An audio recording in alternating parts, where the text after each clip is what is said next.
Allahu Allahu Allahu Allah Allahu Allah. Bismillahirrahmanirrahim. Assalamualaikum warahmatullahi wabarakatuh. Alhamdulillah rabbil alamin.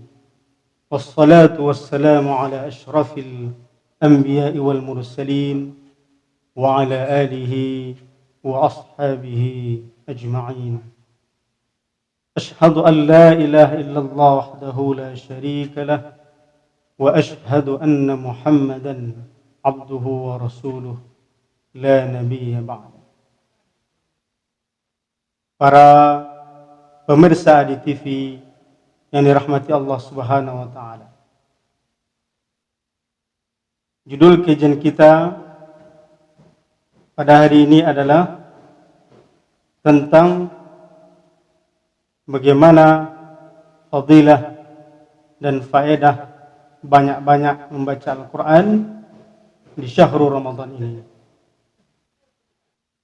Kita dasarkan firman Allah, A'udzu billahi minasy syaithanir rajim. Ala bidzikrillahi tatma'innul qulub. Ketahuilah bahwasanya dengan mengingat Allah sajalah hati menjadi tenang. Salah satu untuk mengingat Allah Subhanahu wa taala adalah yang kita tidak begitu butuh banyak modal, yaitu banyak-banyak membaca Al-Quran.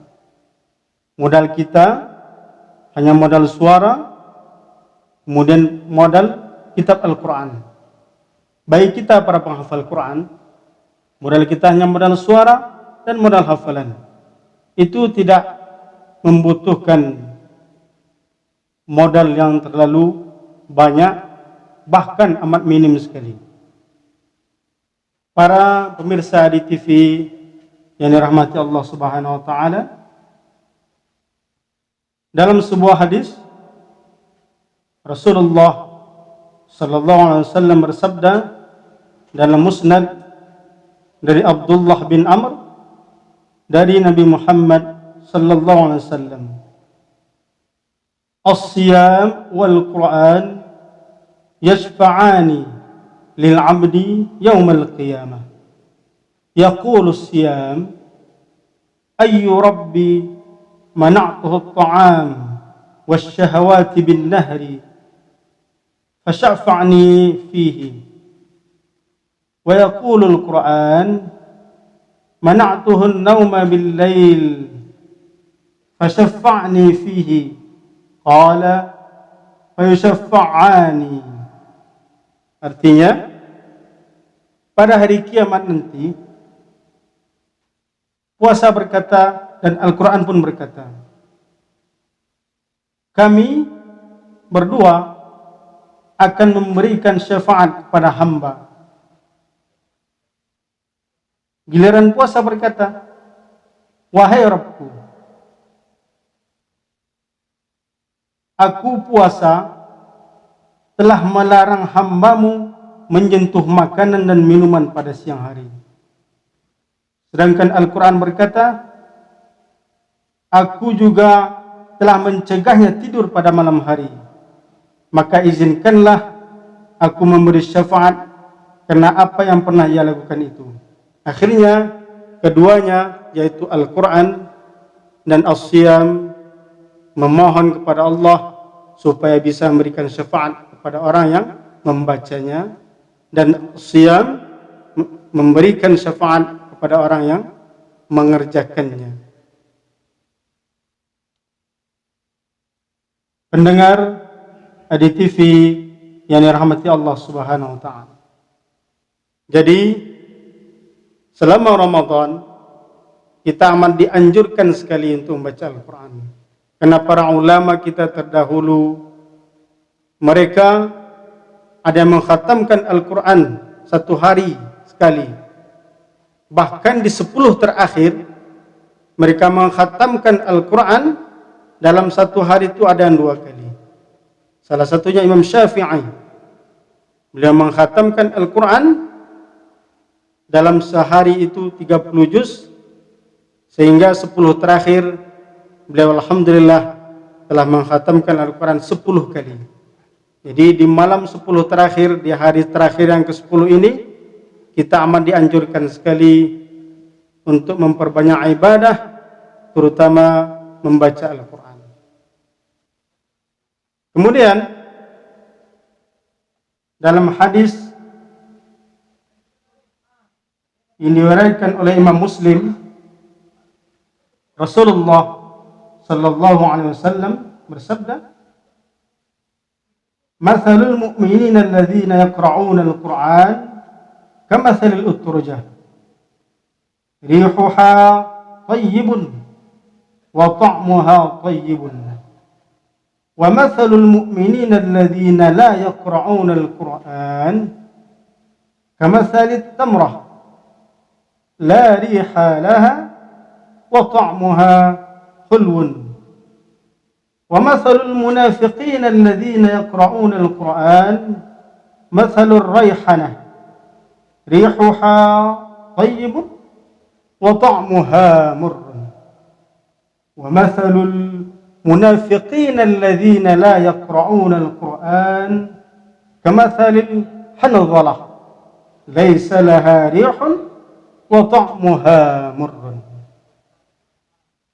Perumpamaan seorang mukmin yang sering atau yang suka membaca Al-Quran adalah laksana buah utrujah. Apa itu buah utrujah? Baunya wangi dan rasanya nikmat. Kalau kita di zaman sekarang ini seperti buah limau, buah jeruk manis. Baunya harum dan rasanya manis.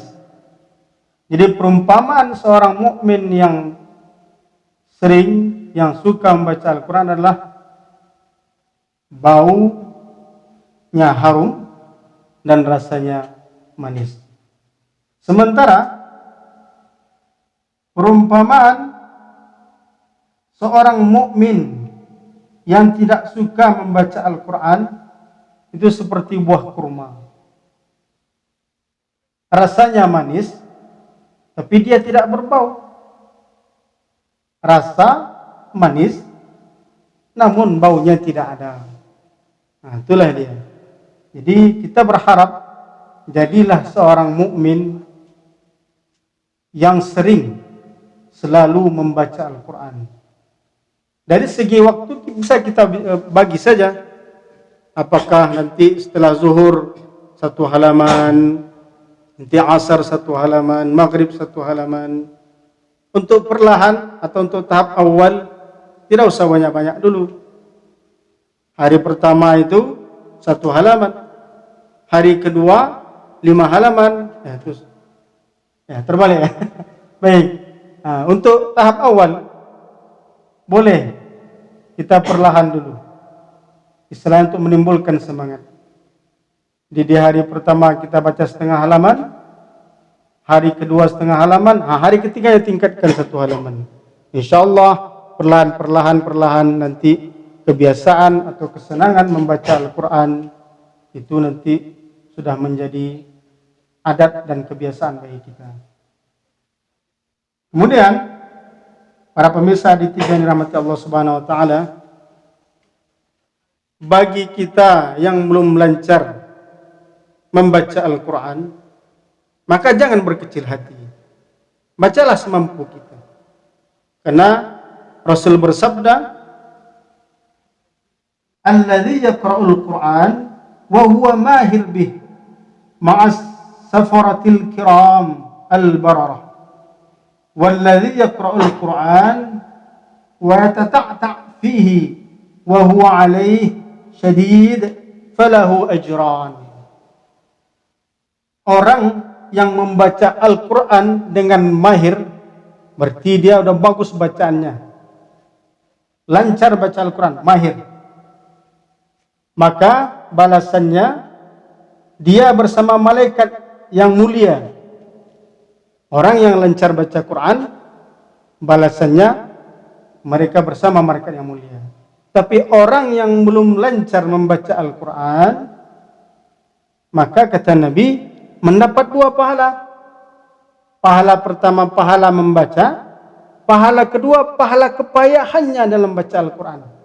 Orang yang lancar membaca Al-Quran ketika dia sudah bagus bacanya, 1 halaman mungkin bisa 5 menit atau 2 menit. Tapi bagi kita yang belum lancar, bagi kita yang masih terbata-bata dalam baca Al-Quran, itu mungkin 1 halaman bisa 1/4 jam. 1/4 jam tadilah yang dinilai Allah Subhanahu Wa Taala. Pertama, kesungguhan kita, kemauan kita dalam baca Al-Quran, dan yang kedua, kesungguhan kita dan kemauan kita untuk membaca Al-Quran dalam keadaan payah tadi. Dia orang membaca Al-Quran 1 menit 1 halaman, kita 1/4 jam 1 halaman. Ajran, 2 pahala. Nah, maka jangan berputus asa bagi kita yang membaca Al-Quran terbata-bata. Teruslah membaca Al-Quran. Demikian saja yang dapat disampaikan. Subhanakallahumma wa bihamdika asyhadu an la ilaha illa anta subhanak. Billahi taufiq wal hidayah. Wassalamualaikum warahmatullahi wabarakatuh.